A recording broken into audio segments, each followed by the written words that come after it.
जातानी गोरखपुर एगो चीज ले हले आई।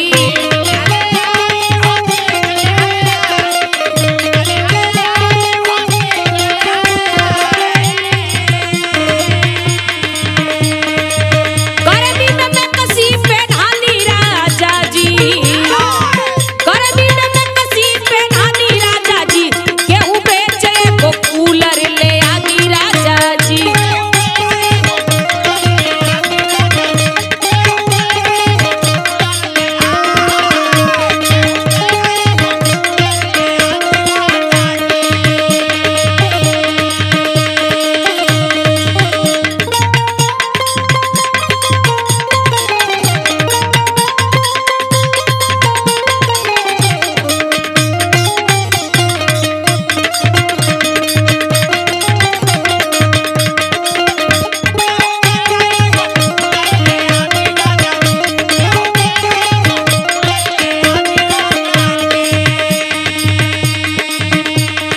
साया साड़ी पहनीला त करेला सरफस,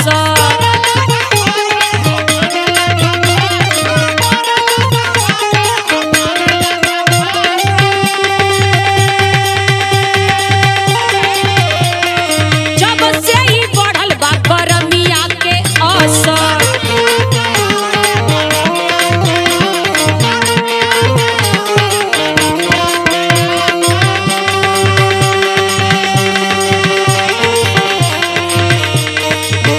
मनवा करे स्प्राइट पिया दी राजा जी, मनवा करे स्प्राइट पिया दी राजा जी, गेहूं बेचे एगो कूलर ले आती राजा जी।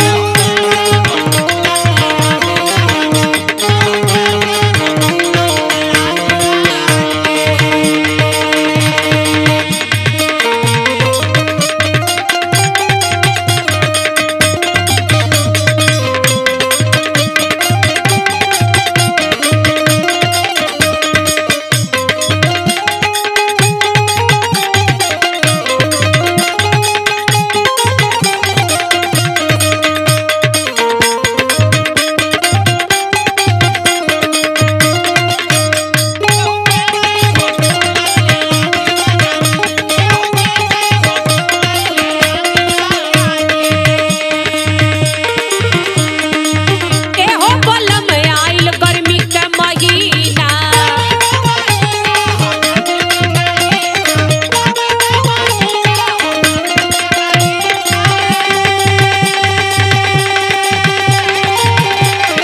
टप टप चुआता शरीर